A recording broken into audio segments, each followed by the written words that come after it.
and welcome to the Bulldog Blitz. I'm your host, Ryan Henson.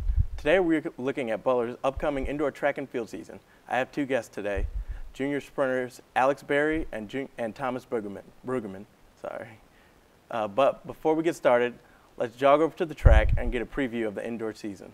Indoor season is just around the corner, and with the new sprint coach, the team's preparations are vastly different from years past. We're working more on sprint form, we're working more on sprint endurance, and changing our bodies up. And we like to say that we're going to work out smarter and not necessarily harder, so that we're not running our bodies into the ground and being injured like in years past. We do accelerations. We never did those, where she actually breaks down our sprinting mechanics and breaks down our form, which I feel is really important when you're actually sprinting. And then when we actually just run for time instead of distance, where we can focus on the workout and what we need to get out of it, rather than in the previous years we just ran for the distance or how far we could go. With the new energy in the program, the athletes say they are also getting an extra push from their distance teammates, who just won the A10 championship for cross country. The momentum's huge. It's going to give everyone a training boost, and we're all going to be a lot more focused because we know that we're able to win this conference, we're able to compete, and having that victory underneath our belt makes us a conference power right off the bat, and people know that they're going to have to compete with Butler. Maddie Cassidy says the team is excited to put their new training program to the test against new competition. See how much everyone improves from last year, or I guess the freshmen, to see how they do. Yeah. But to see everyone's improvement and to see how we match up to the competition of an A10 versus the Horizon League. Competition is a month away as the Dogs open their season at Notre Dame in December. All right, thanks for coming, guys. Thanks for having us. First off, Alex, how did you end up at Butler? I kind of ended up at Butler in a little unorthodox way. I played soccer throughout high school, didn't run track until my senior year, so I didn't really get recruited. But I had made the decision to come to Butler for school anyways. So about halfway through the season in high school, I started running really well. And my coach was like, oh, you should probably look into maybe running track in college. So I did. And I just looked at Butler's times and decided, I'll give the coach an email, send him an email, and he said, yeah, come out for the team, and that's kind of how I came here. So I guess I recruited myself, kind of. Mm-hmm. Thomas, how'd you get here? Well, came off senior year, posted some times that were worthy for Butler in Division I, and took a leap of faith and chose Butler. And Coach Gosson, our former coach, talked about how we were going to be the start of something new, a new program for track and field at Butler. And that idea appealed to me. So I took a leap of faith and decided to join. Haven't looked back since. Mm-hmm. Speaking of coaches, I hear you guys have a new coach. What do they bring to, the Butler program that was lacking before? Her name's Angelique McNeil. She's a phenomenal coach. She was a Division II national runner in her years at U of I. What she brings specifically is structure. She came in with a plan. She knows how to develop sprinters. And coming from being an actual sprinter, she knows what we go through. So in addition to her plan, her structured program, she could adapt and recognize what we're going through, and she could relate to us. And I feel like since she has that connection with us, it's made training better overall. Nice. Alex, how has she, helped you so far, even though it's kind of early, in the season? You don't know each other quite as well as you probably will, but how has she helped you so far? Yeah, I really like Coach McNeil. She's really cool and understanding. She's not much older than us, but she comes from a sprint background, where our old sprints coach, he came from a distance background. So I have a lot of faith in her and what she's trying to teach me. I've never really been taught before, so I'm just trying to fully learn as much as I can in this short amount of time before the season starts. Mm-hmm. Are there any new freshmen on the team that will contribute, immediately? Yeah, definitely. We brought in a couple freshmen this year who will definitely help out on the 4x4 relay. Three girls. We have 3 freshmen and 2 guys. One's a hurler, one's a jumper on the guys' side. And the girls will hit the middle distance most prominently. Nice. Were you guys weak at those areas last season, or just new blood just coming in like usual? Middle distance, I wouldn't say Butler's necessarily weak. They were there last year. Last year we had a lot of injuries on the team, so that kind of hurt our ability to compete. But we have the middle distance team there. Short sprints, we don't have as near as many, and that's where we're kind of weak in a sense, if you had to label that area. I guess, what's your everyday practice like? Well, every day let's see, we lift twice a week, so that's, just Monday, Wednesdays we'll lift, but everyday practice, go through a long warm-up, usually takes about half an hour, and then do either some sprint drills, like technique, really practice on pushing, using your glutes, stuff like that, or do some plyometric work, and then on our long kind of quality workout days, we'll do like a really, maybe like 8 by a minute with, a little bit of walk, active recovery in between, then a cool down stretch, and finish with some core usually. Nice. You may see us on the Holcomb Hill. That's where we do a lot of our hill repeats. So we've had some questionable looks when we've been out there in the pouring rain, but our coach is trying to make us do a lot of hill workouts. It's good for our bodies. So that's great. This year, the athletic department reduced the size of your team. I guess, how would a lack of depth affect the team as a whole, and how will it impact you guys individually? Will there be more pressure to perform, or achieve a certain goal so you get your amount of points for the team? Yeah, that's definitely hurt us in a sense that it's going to stretch ourselves thin. So if you have a guy that specializes in the 200 only, he's going to have to step up and compete in the 60 meters for indoor and the 100 meters. So overall, it's going to require us to perform in areas we may not specialize in. Therefore, we're going to have to train a little bit more. So it's a challenge, but it's something I think the track team's embraced and, in a sense, accepted and is looking forward to it. Yeah, we were reduced to 26 guys for this year. Not sure exactly why, but something to do with Title IX, I guess. But yeah, and in track, that's a problem because you don't have a set, like you don't have starters. Where in football, you have 11 or whatever. You just put as many guys in the events and then get as many points as you can. So that kind of come conference time when we're trying to score a lot of points, that we have to double up in a lot more events, and where other teams may have 40 guys on the team, we have 26. So it's harder to score as many points. You can't stick as many people in as many events as you can. What are your guys', I know you guys are sprinters, but what races in particular do you guys specialize in? I run the 400, which is a quarter mile, and sometimes step down and do a 200, but this year we're looking to step up a little bit and hopefully eventually get to 800. We'll see. If you had to say I specialize in something, it'd be the 60 meters for the indoor, 100-meter dash, and 200-meter dash. Alex Berry kind of hit on it. We're trying to step up and make a 4x4 relay, but I'm looking forward to just staying the short sprints primarily. I guess with the shorten or the constrictions with the numbers on your team, will it be harder to focus on what you individually want to do because you have to be more of a diverse runner? What do you mean? Well, you said you're going to have to be more of a diverse runner so that you can do more events.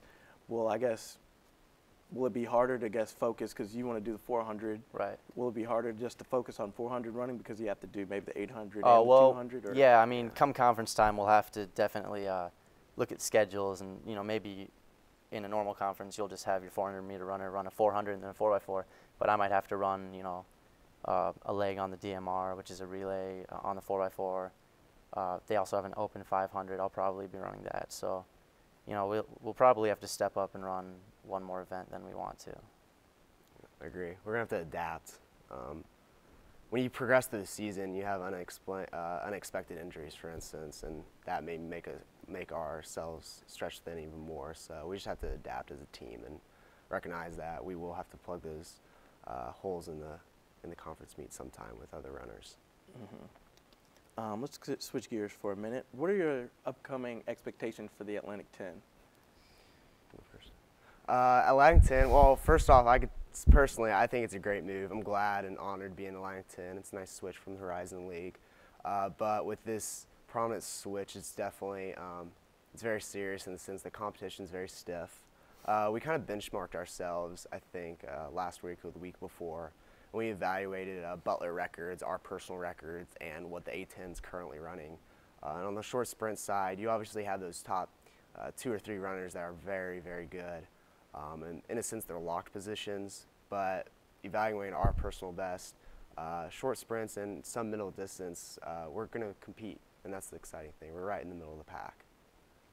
Yeah, we're definitely looking. We're looking to compete because the Horizon League, there was good competition. The A10, there's still good competition. It's a step above, but it's not too much. It's not like jumping into the Big Ten or something.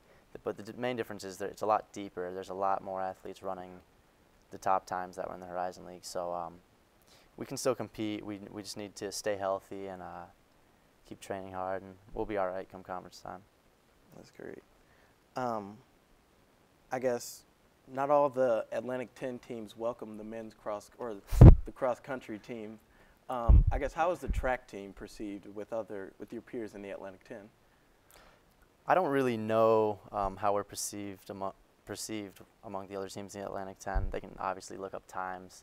The distance side, they were not liked, probably because they knew they were going to come in and take it away from them, which just is good on us. They're just, they're a little upset. But I don't know. We haven't really heard anything or seen anything. So, Butler Track Pro, it's a small program, but so not a lot of people know that we have talent here. Among a lot of our peers, even at Butler, they're kind of sometimes like, oh yeah, the track team. They don't know much about it. So it's good to fly under the radar. It takes the spotlight away and puts it on someone else, so we can stay focused. So I see it as a blessing in a sense that we are under the radar right now. So you guys are kind of embracing the dark horse kind of role? I guess Could say that. Okay. I guess, how will you handle the increased level of competition from what I'm getting, A10's a step above the Horizon League. How are you going to handle that competition, or is there anything special you're doing this year that you weren't doing last year? on the men's side, we've got a good, solid group this year. I think Tom's really our only short sprinter, as in 1-2. The rest of us are kind of 400 or 400 hurdles guys. So that we've got a good training group, which we haven't had in the past. So we're going to kind of embrace that and try to work together every day in training, because it's hard on your. In the past, there's only been one or two of us if the other one's injured. But now we've got 4 or 5 guys training in a group together, and we think that can help us improve and get ready for the competition in the A10. Yeah, he hit on it. It's going to require a lot more time on our part to train.